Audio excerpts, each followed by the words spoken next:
Alright class, तो आज जो है हमारा जो टॉपिक है वो है फिजिकल क्वांटिटी।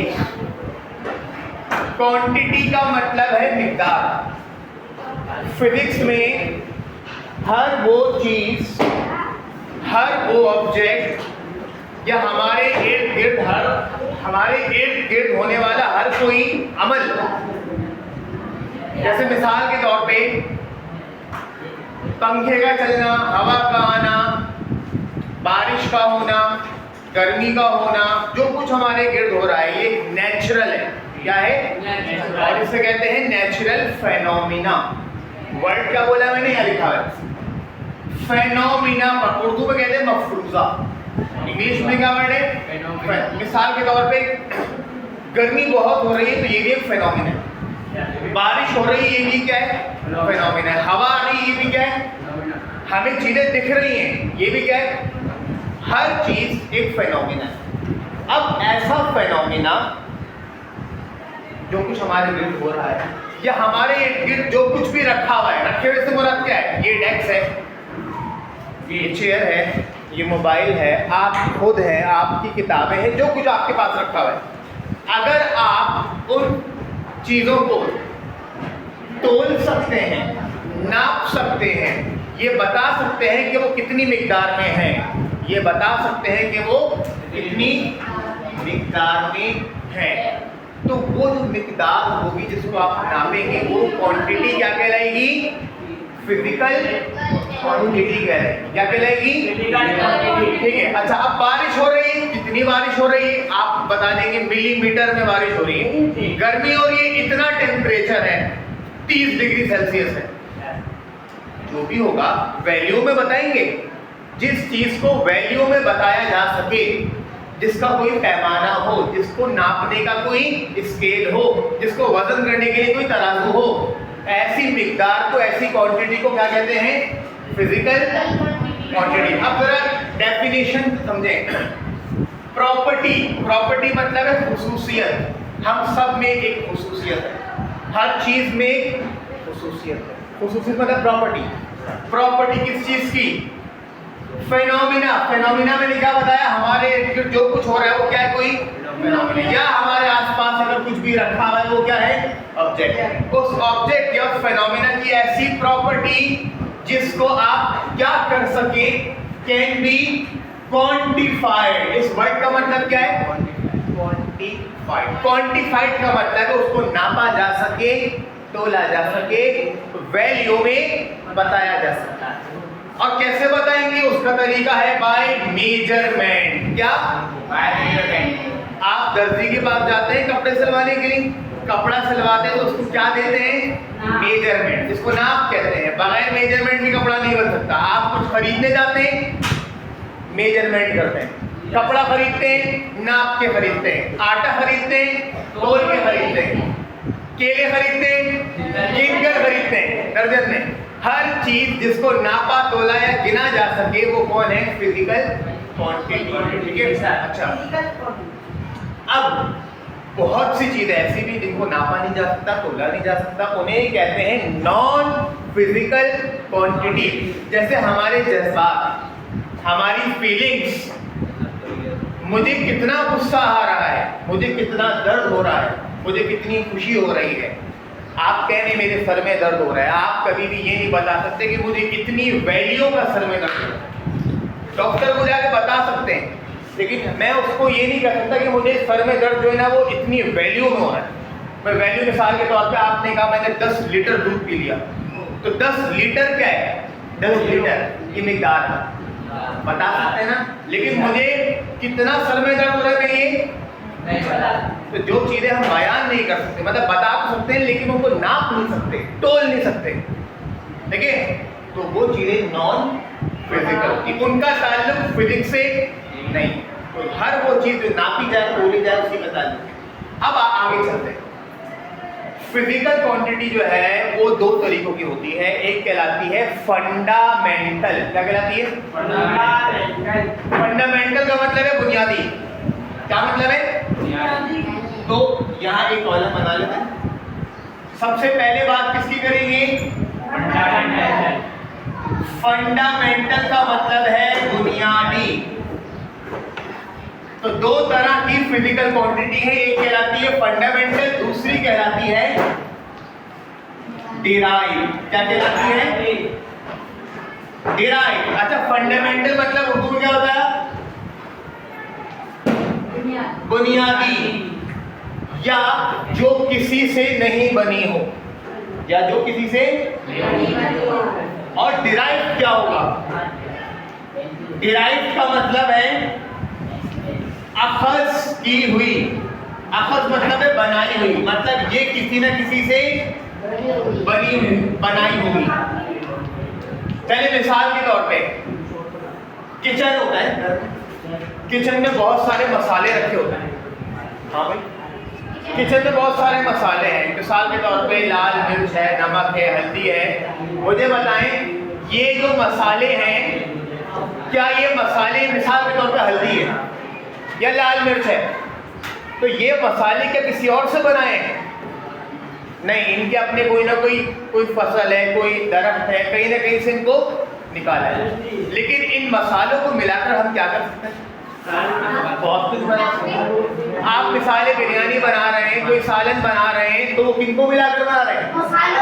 वो जो मसाले जिनको आप मिला रहे हैं वो फंडामेंटल है, लेकिन जो बनकर आ रहे हैं, जिसको आप बना रहे हैं, शहबाज, जिनको आप बना रहे हैं, वो क्या है?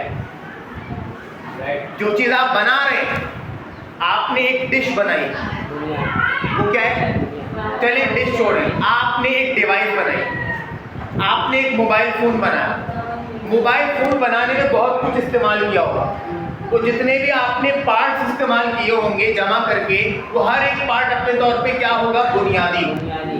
उनको मिलाने के बाद जो चीज बनकर आएगी वो क्या होगी? तो ऐसी फिजिकल क्वांटिटियां जिनको हमने बनाया नहीं है, जो कुदरत में पहले से, वो क्या है? फंडामेंटल। और उनको मिलाकर जो कोई नई मिकदार हमने बनाई है, नई क्वांटिटी बनाई है, वो क्या है? अब समझेंगे कि कुदरत ने हमें जो फंडामेंटल क्वांटिटियां दी हैं वो हैं 7। कितनी है? 7 के अलावा जितनी भी बना लो वो सारी की सारी कौन होगी भाई? डिराइव। कौन सी होगी? फंडामेंटल यानी बुनियादी क्वांटिटियां कितनी है?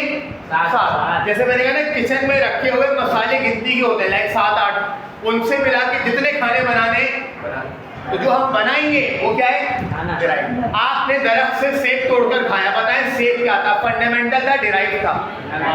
जो कुदरत ने दिया था। आपने उस सेब का जूस बनाया, बताएं वो क्या था? फंडामेंटल था, डिराइव था? क्योंकि आपने उसमें दूध भी डाला, चीनी भी डाली, मिलाकर कुछ बनाया, तो बनाओगे तो डिराइव।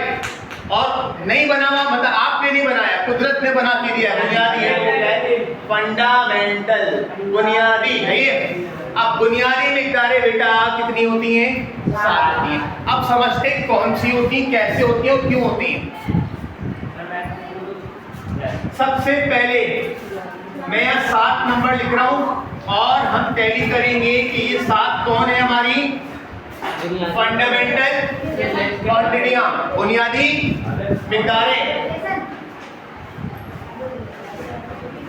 चलिए भाई, सबसे पहले मुझे ये बताएं, मैंने आपसे कहा था कि हम जिस यूनिवर्स में रहते हैं, ये यूनिवर्स किस चीज से बनी है? ये यूनिवर्स बनी है किस चीज से? आपको सबसे पहली क्लास में बताया था, matter, energy, liquid, space time. Matter, अब मैटर से हमारे पास आया मास।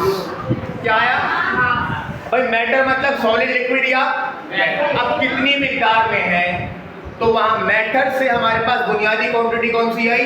मास। अब मास से मुराद है, मिसाल मैंने एक घर बनाया, उस घर को बनाने में कितनी मैंने सीमेंट लगाई, कितना सरिया लगाया, कितनी बजरी लगाई, तो तोल के लगाई हुई, तो वो क्वांटिटी कौन सी है? मास। क्या है? मास। तो पहली फंडामेंटल क्वांटिटी कौन है हमारे पास? अच्छा, हर क्वांटिटी को नापने के लिए एक यूनिट होता है। जैसे मैंने कहा मैंने 10 किलो सीमेंट इस्तेमाल करी, तो जो मैंने वर्ड किलो बोला, वो किलो क्या होगा उसका? यूनिट होगा। क्या होगा? तो मिसाल है, अगर मैं कहता हूँ मास, तो उसका यूनिट क्या कहलाएगा? किलोग्राम। क्या कहलाएगा? तो अगर ये क्वांटिटी है तो ये उसका क्या कहलाएगा? यूनिट कहलाएगा। सही है? अच्छा, नेक्स्ट, मैटर के बाद एनर्जी भी है। ठीक है, मैटर है, एनर्जी है, फिर मैंने क्या कहा था? Universe, space time. मतलब जितना हम आसमान देखते हैं वो क्या है? Space time. जितना फैलाव है, जितना फैलाव है, तो फैलाव हमेशा लेंथ होती है। मैं कहूँ यहाँ से वहाँ जाने में कितना डिस्टेंस लगेगा, तो इसका मतलब है स्पेस टाइम से हमारे पास एक बुनियादी क्वांटिटी और आई। कौन सी आई? उसे कहते हैं लेंथ। लेंथ मतलब लंबाई। मिसाल है, मुझे कराची से लाहौर जाना है, कितना फासला तय करना है, तो ये क्या है? लेंथ। मुझे जमीन से, अर्थ से मार्स पे जाना है या चांद पे जाना है, तो कितना डिस्टेंस तय करना है, वो क्या है? लेंथ। ये बुनियादी हो गई। सही है? इसको नापा जाएगा इसमें मीटर में। जैसे कपड़ा खरीदते ना, 1 मीटर 2 मीटर लेंथ हो गई। ठीक है, नेक्स्ट, स्पेस के साथ जुड़ा हुआ है क्या? टाइम। मैंने बताया कि अगर हम स्पेस में कुछ भी नहीं कर रहे, खड़े नहीं एक जगह पे, लेकिन एक चीज है जो गुजर रही है, टाइम। तो टाइम एक कुदरती चीज है। तो हमारे पास थर्ड क्वांटिटी क्या है? टाइम को नापा जाता है सेकंड में। चलो एक और पे आते हैं। मुझे ये बताएं, ये जो बिजली है, ये करंट है, क्या ये हमने बनाया है या कुदरत में पहले से मौजूद था? कुदरत में पहले से मौजूद। सोचे कोई एक मिसाल दें कैसे? बारिश होती है, मौसम खराब, बादल गरजते, बिजली कड़कती। ये तो अभी से नहीं, तो हमेशा से। इसका मतलब है करंट को, बिजली को हमने नहीं, कुदरत ने बनाया, उसको देखकर हमने कॉपी किया। समझे बात? तो लिहाजा बुनियादी क्वांटिटी में कौन आ गया? इलेक्ट्रिसिटी। नाम इसका रखेंगे इलेक्ट्रिक करंट। क्या बोलेंगे? Electric current. अच्छा, फिर आपको याद होगा जब आप लोग बैटरी खरीदते हैं तो कहते हैं ना कितने एम्पियर की बैटरी है, तो एम्पियर असल में करंट होता है। इसका मतलब है करंट का यूनिट क्या है? एम्पियर। जो हम वर्ड कहते हैं ना, यार ये 10 एम्पियर बैटरी है, 20 एम्पियर बैटरी है, तो एम्पियर का मतलब क्या होता है? करंट। तो करंट को नापा जाता है किसमें? एम्पियर में। Alright, good. अच्छा, इसके बाद मजीद आगे बढ़ते हैं। आप आजकल बड़ी गर्मी महसूस करते हैं, गर्मी को नापते हैं यार, आज टेम्परेचर जो है ना वो 40 हो गया, 45 हो गया, डिग्री सेल्सियस का वर्ड बोलते हैं। अच्छा, हमें बुखार होता है, हम बोलते हैं 101 102 हो रहे हैं। तो कुदरत में ये गर्मी और सर्दी का फैक्टर पहले से मौजूद है, इसको हमने समझ के बनाया, मतलब अंडरस्टैंड किया। तो ये जो वर्ड आता है टेम्परेचर, क्या आता है? इसको कहते हैं हरारत। तो ये भी हमारी क्या है? फंडामेंटल क्वांटिटी है। अच्छा, तो अगला मैं क्या लिखूंगा?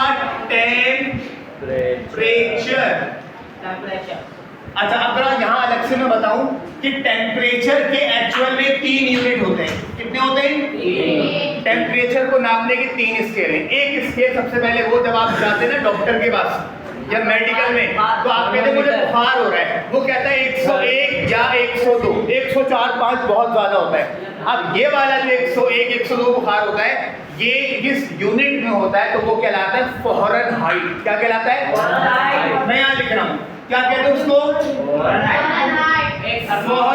मिसाल के तौर पे आपको 102 बुखार है, तो 102 डिग्री फ़ारेनहाइट है उसको। समझे बात? ये फ़ारेनहाइट कहाँ इस्तेमाल होगा? मेडिकल में। अच्छा, किताबों में जब पढ़ते हैं ना कि पानी इतने टेम्परेचर पे बॉईल होगा, इतने टेम्परेचर पे जल जाएगा, तो किताबों में जब लिखा जाता है थ्योरी में, तो उसे कहते हैं सेल्सियस। क्या कहते हैं? सेल्सियस। तो लिखा जाता है डिग्री सी। जैसे मौसम बताते हैं कि आज का टेम्परेचर है 40, तो मौसम बताने में टेम्परेचर का यूनिट कौन सा इस्तेमाल होता है? सेल्सियस। 40 degree Celsius. अच्छा, अब जब आप फिजिक्स पढ़ते हैं, कोई न्यूमेरिकल सॉल्व करते हैं, तो उस वक्त आप टेम्परेचर का यूनिट ना तो फ़ारेनहाइट ना सेल्सियस, बल्कि एक तीसरा यूनिट है, उसे कहते हैं केल्विन। क्या कहते हैं? वो इस्तेमाल करेंगे। तो आपने टेम्परेचर का यूनिट जो याद रखना है, वो क्या याद रखना है? वैसे तो तीनों होते हैं, लेकिन जो एक्चुअल जो हमें याद रखना है वो कौन है? केल्विन। 5वां, अब मुझे बताएं, कुदरत में रोशनी पहले से है? सूरज निकलता है, रोशनी आती है। अब एक ऑब्जेक्ट हमें कितनी रोशनी देता है? सबसे पहली बात, रोशनी देने का मतलब है ल्यूमिनस। क्या मतलब है? रोशनी जो देता है वो ल्यूमिनस होता है। और कितनी ल्यूमिनस देता है उसको उसकी शिद्दत कहते हैं। शिद्दत को इंग्लिश में कहते हैं इंटेंसिटी। क्या बोलते हैं? यानी एक बल्ब कितनी रोशनी दे रहा है। एक मोमबत्ती अगर आप जलाओ तो कितनी रोशनी देगी? तो ये कहलाएगा क्या? Luminous intensity. मैंने टॉर्च मारी, टॉर्च कितनी रोशनी दे रही है, क्या कहलाएगा? Luminous intensity. तो अगली क्वांटिटी कौन है? ल्यूमिनस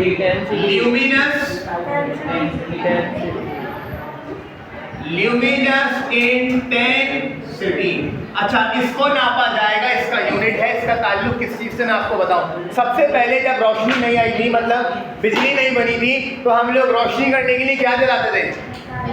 चिराग, यानी मोमबत्ती या लैंप, आग, फायर। मोमबत्ती को इंग्लिश में क्या बोलते हैं? तो ल्यूमिनस इंटेंसिटी को नापा जाता है कैंडिला। उसका यूनिट का नाम क्या है? क्या बोलेंगे? कैंडिला। क्या बोलेंगे भाई? नाउ लास्ट 7, 7वीं में यहाँ लिख देता हूँ, जगह थोड़ी शॉर्ट है। 7वीं क्या है? उसे कहते हैं अमाउंट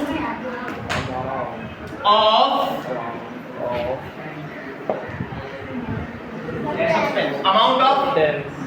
अभी अमाउंट ऑफ सब्सटेंस से मुराद क्या है? देखिए, मिसाल है, मेरे हाथ में चौक है। इस चौक में कितने पार्टिकल हैं, कितने जर्रात हैं? मिसाल है, इस चौक का मैं चूरा कर दूं तो बहुत सारे जर्रात होंगे। तो इसमें कितने जर्रात हैं, कितने पार्टिकल हैं, कितने एटम हैं? इस चीज को मैं क्या बोलूंगा? Amount of substance. क्या बोलूंगा? Amount of. इसको नापा जाता है किसमें? मोल में। क्या बोलते हैं? मोल। मिसाल एक मेरे हाथ में मैं कहूँ 10 मोल चौक है, तो इस 10 मोल में कोई खास मिकदार होगी एटम की, जर्रात की, पार्टिकल की। बात समझ गए? तो हमारे पास फंडामेंटल कितने होते हैं? 7। चलो टैली कराओ। लेंथ किसमें नापेंगे? चलो पहला मैंने क्या लिखा था? मास नापेंगे। लेंथ मीटर में। Time current ampere. Temperature luminous intensity Cadila.